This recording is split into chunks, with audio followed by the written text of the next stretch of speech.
Martha Van Berkel. I'm actually your third speaker, but also your moderator for today. We're just super excited to have you here. Don't be afraid also. Introduce yourself to the person you're sitting with. Get ready to ask the speakers questions after we're done speaking. And let's have some fun. Let's get started with Lucas.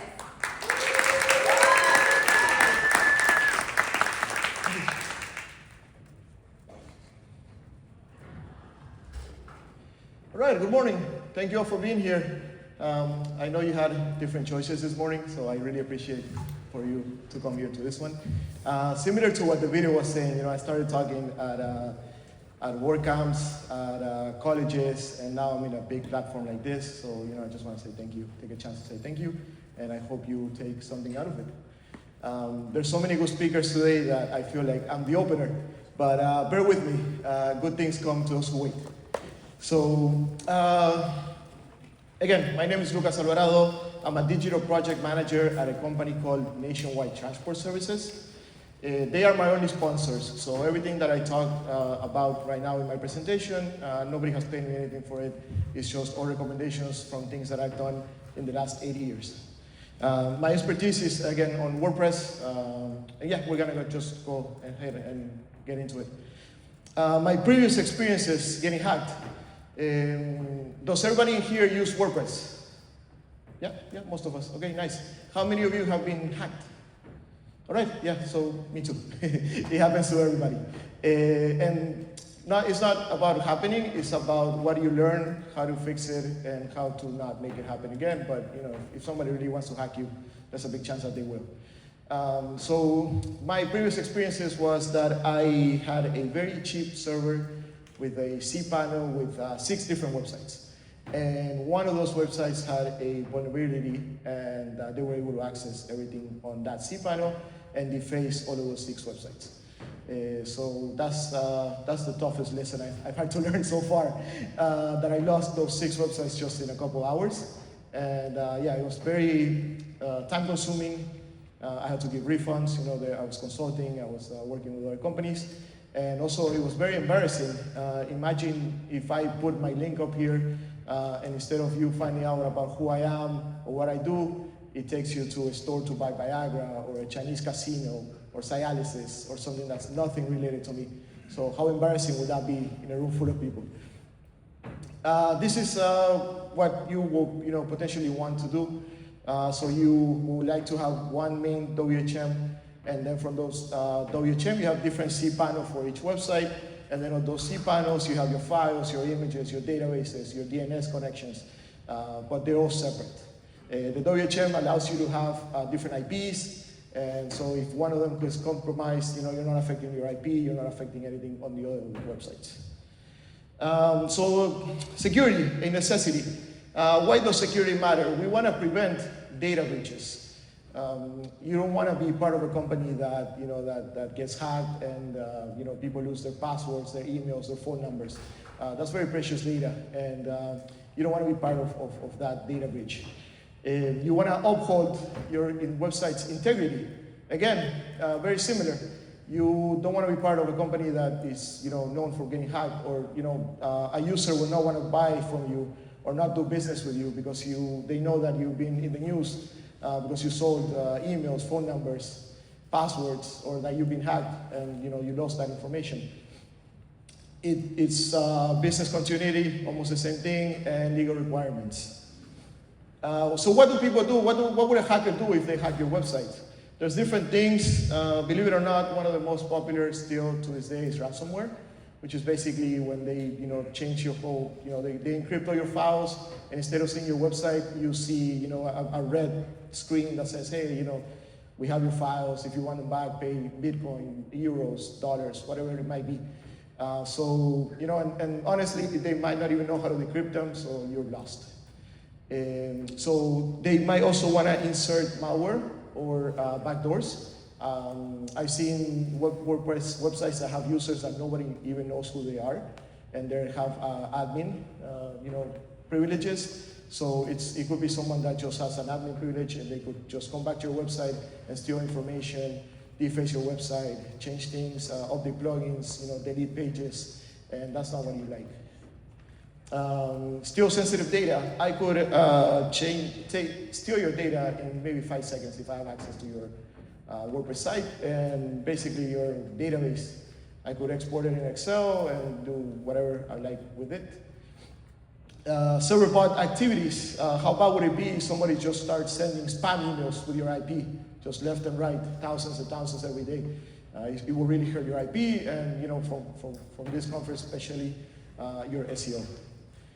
Defacing the website, and then SEO spam, which is pretty scary because it's kind of hard to catch. SEO spam is basically when a hacker will come in and put negative keywords on your content, and if you're not reading your content, all the time, you might not even find them. It could be keywords, it could be links, it could be malicious code, it could be scripts that say, hey Google, skip these pages. We don't want them to rank these pages. And it just, all of your efforts, all of the things that you're working hard for, your content, your long forms, your schemas, are pointless. Ways to protect yourself against AI. This is something new. This is something that we need to start protecting ourselves against. Try to have always two-factor authorization. I use the Google Authenticator, I use text, I use phone calls, try to have it for everything. You want to defend yourself against brute force attacks. That's when they try to guess your password. It's very easy now with AI to try to guess your password, even if it's a well-known password. Phishing and social engineering. I don't know if you have ever used any of those AIs that you could just give it a screenshot and say, hey, I want something very similar to this, login for Facebook or login for YouTube or login for Amazon. And in a few minutes, it'll give you the exact same code, and I could create a phishing email, send it to you, and say, hey, this is Amazon. I need you to sign in so that you don't lose your account. And then you sign in to my page, and instead of signing into Amazon, I have your password and I have your email. Believe it or not, phishing emails are still the #1 way that we get hacked. I get an email almost every week from my boss. His name is Jason, the owner of the company. And he says, hey, Lucas, I'm in a very important meeting. I can't talk to you right now, but I need you to go and buy me 50 gift cards for Amazon and send me those numbers. And sometimes when I have time, I like to play around a little bit, and I tell him, look, I left them on your desk. So when you come back, you have your 50 gift cards there. But there's people that unfortunately fall for it. In our company, there's people that fall for it almost every week. And then keep pace with the evolving AI threats. Make sure that, I don't know if you like YouTube, Reddit, social media, TikTok, whichever one you like. Make sure that you keep it in touch and know what's going on. This one is very related to WordPress, but basically, the more plugins that you have, the more there's more chances of you getting hacked. So if you have 6 to 10 plugins, your chances are not that big. But if you have 20 plugins, you're 4 times more open to getting hacked. What happens? Every time that you upload a plugin, you're uploading scripts, you're loading JavaScript, you're loading PHP code. Some of them even touch your database. So you want to be very selective on what plugins you're downloading, importing to your site, and not just anything that was pipe coded in a weekend by somebody that you don't even know. And then, pretty simple. I know a lot of people reuse passwords for all of the websites. I know you guys here don't do that, but try to have very difficult passwords, and also things that could not be socially engineered. So if I talk to you and you tell me your significant other's names, where you're from, your pets' names, what do you like, make sure that's not your password. Make sure your password is not San Diego 2025 ! So common website vulnerabilities, outdated software. Make sure you're updating your CMSs, your files, your databases, your browsers. I've seen people that don't update browsers. I've seen people that don't update their computer. They have the computer on for years. Make sure you're restarting it, that you're doing updates. Usually when there's an update on a computer or a browser, it's because there is something wrong with it. So please patch it. Insecure hosting, again, don't be cheap. When I got hacked, I had a $5, $4.99 hosting, and what could you expect? And then expose data. Make sure that your APIs, I know we use a lot of Google APIs for maps, for locations, and make sure that those APIs are secured and that it's not easily to see that your API key.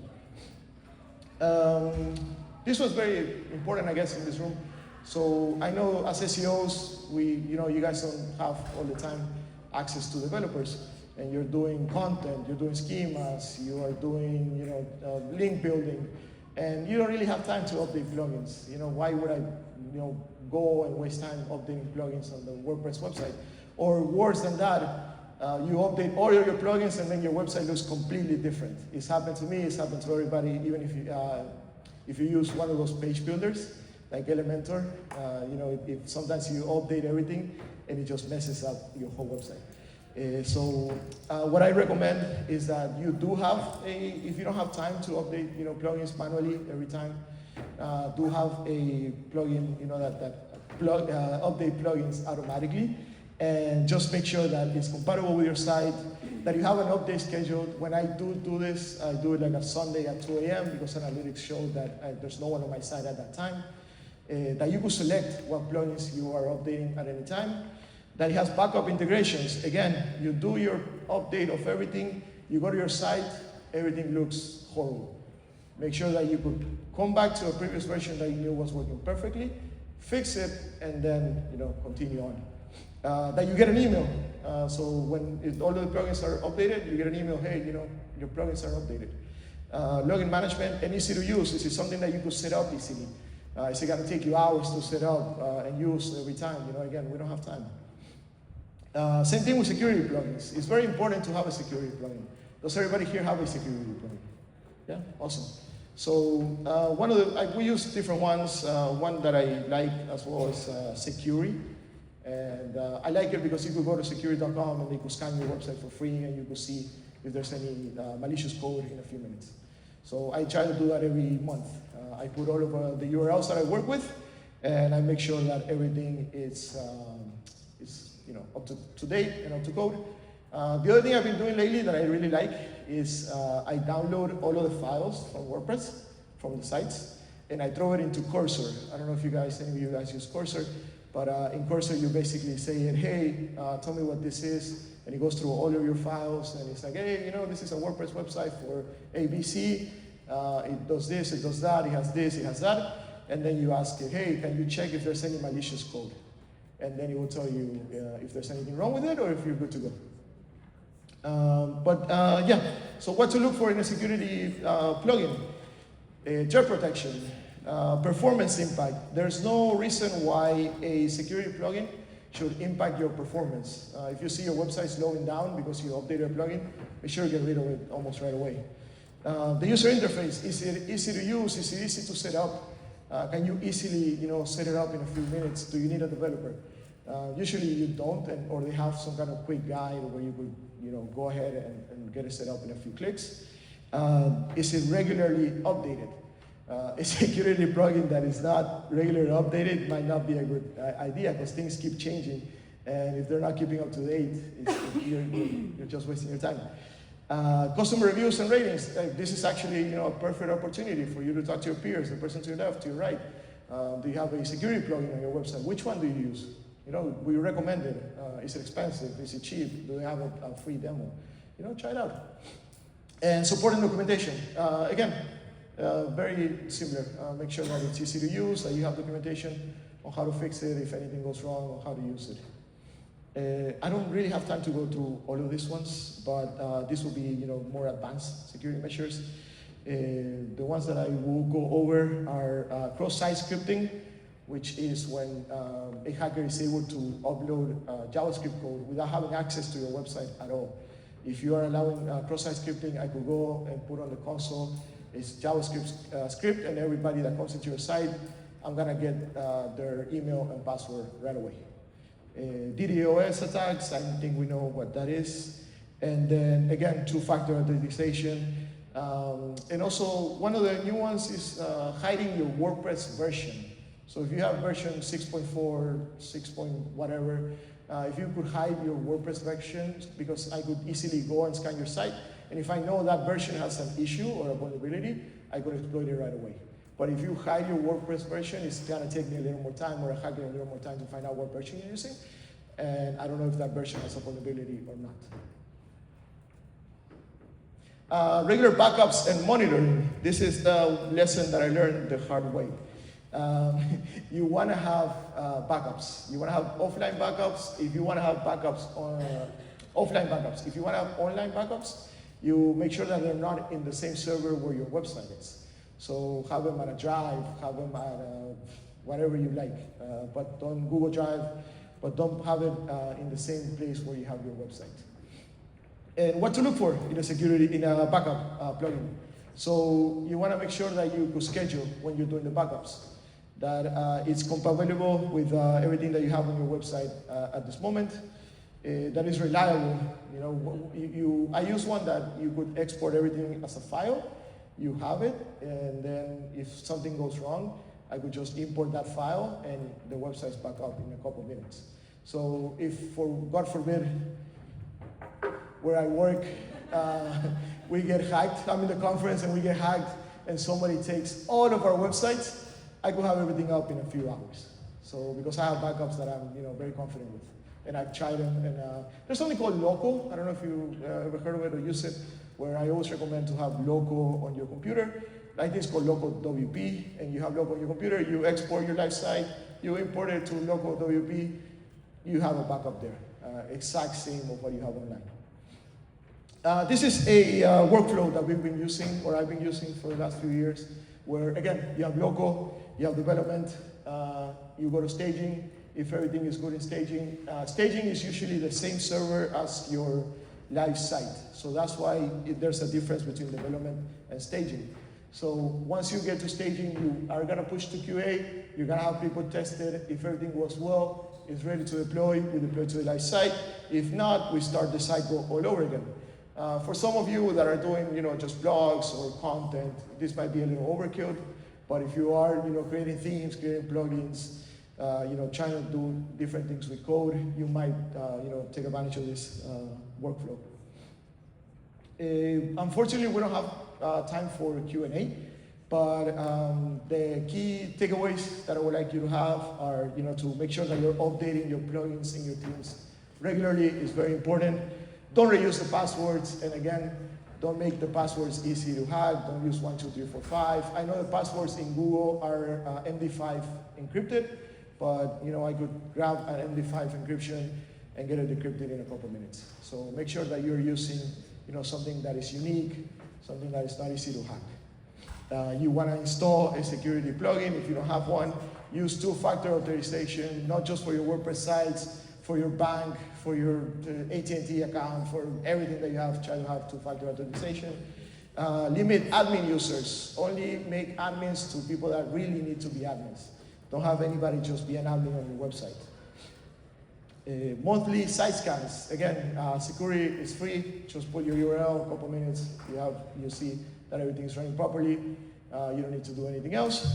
And then have the offsite and offline backups. And make sure that you're testing them. Because if you have the file and then you import them and it doesn't work, again, you don't have it. Last thing that I will have for you is my offers. Number one offer is a connection to LinkedIn. Any questions that you might have for me, unfortunately we didn't have time to answer, just send me a message. I'm gonna be around. I'm very shy, so if you want to talk to me, I'm very open to talking to people. I'm not gonna approach people, I'm very shy. And then my second offer is a mock interview. I think this year I interviewed maybe 100 people for PPC, for web design, for web development. So if you have an interview coming up, you want to feel more prepared, you want me to check your LinkedIn, your resume, you want to talk to a specialist, this is 100% guaranteed. If you don't feel more confident after talking to me, there's no charge, no foul. Well, thank you so much. I really appreciate you being here, listening to me for these few minutes. The only thing that we can't take back is time, so I really appreciate your time. And thank you so much. I hope you enjoy the conference.